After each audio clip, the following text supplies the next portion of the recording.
Hello, and welcome everyone. This is the fourth video in a multi-part presentation on the four charters of American freedom. In a previous video, we discussed an overview of the U.S. Constitution, including the three branches of the federal government, which are the legislative, executive, and judicial branches. In this presentation, we will discuss the legislative branch in greater detail. So let's begin. The legislative branch of the federal government is made up of a two-chamber or bicameral Congress that includes a House of Representatives and a Senate. This form of Congress was established by the Founding Fathers through the Connecticut Compromise, where the House of Representatives was apportioned by population as desired by the larger states in their proposed Virginia plan, and the Senate was granted equal votes per state as desired by the smaller states in their New Jersey plan.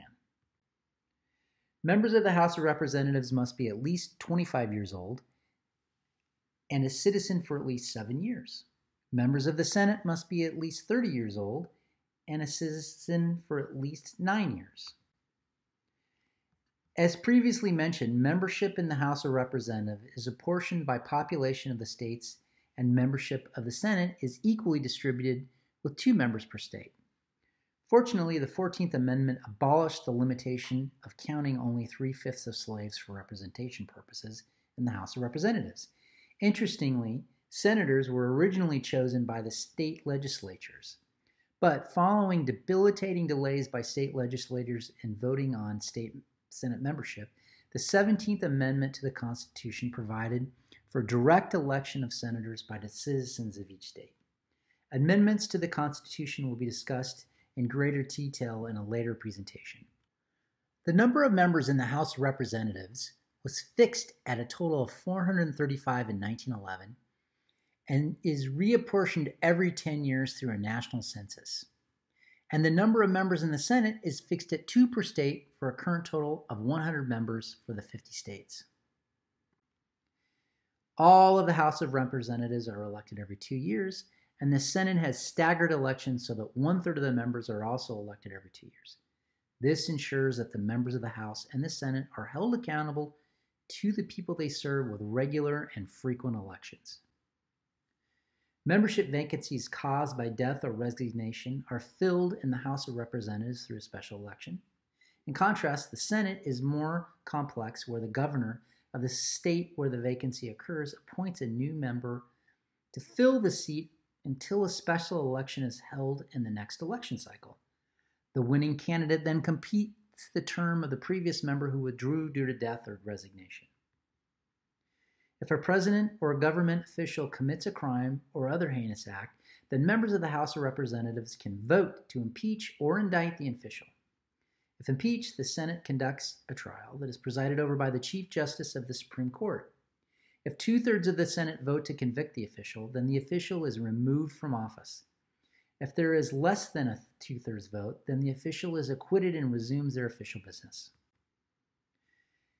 Membership of the House of Representatives and the Senate are chosen through elections that are conducted by the individual states.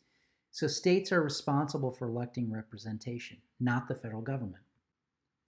Pursuant to the 17th Amendment to the Constitution, Congress convenes and conducts its business on the 3rd of January following an election. Separately, the House of Representatives and the Senate are responsible for setting their own rules of procedure for conducting business. These rules include issues like guiding daily business, speaking guidelines, methods for introduction of bills, and requirements for staffing committees. The Constitution also requires all bills introduced must be recorded in a journal, and that a verbatim recording of legislative debates be documented in a congressional record. In order for a bill to be passed and sent to the President for signature or veto, both the House and the Senate must pass by majority vote an identical bill. This requires negotiation and reconciliation of legislation between the two houses of Congress. Accordingly, legislation cannot happen without cooperation, coordination, and most importantly, compromise between the two houses of Congress. Article 1 specifically identifies and enumerates powers of the legislative branch, including taxing its citizens and spending on behalf of the country, defending the country, providing for the general welfare of the country's citizens, borrowing money to conduct business, facilitating commerce and immigration, setting rules for citizenship and bankruptcy, printing and managing money and currency, establishing a post office and building roads, promoting science, maintaining a system to record copyrights and patents, establishing a judicial system, managing a military and a national guard, declaring a war, and governing the District of Columbia, which is the capital of the United States. Finally, the elastic clause of the Constitution grants the legislative branch with the authority to pass laws to carry out the enumerated powers provided in the Constitution.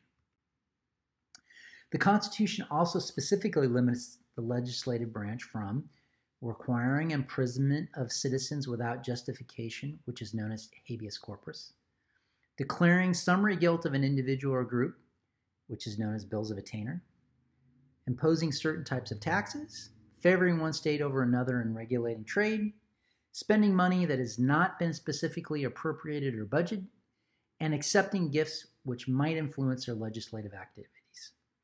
Likewise, states are prohibited from interfering with the specific powers that were granted to Congress by the Founding Fathers.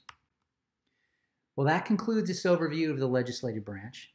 Please look for other presentations summarizing the executive and judicial branches as well. Thanks for reviewing this presentation, and please like and subscribe.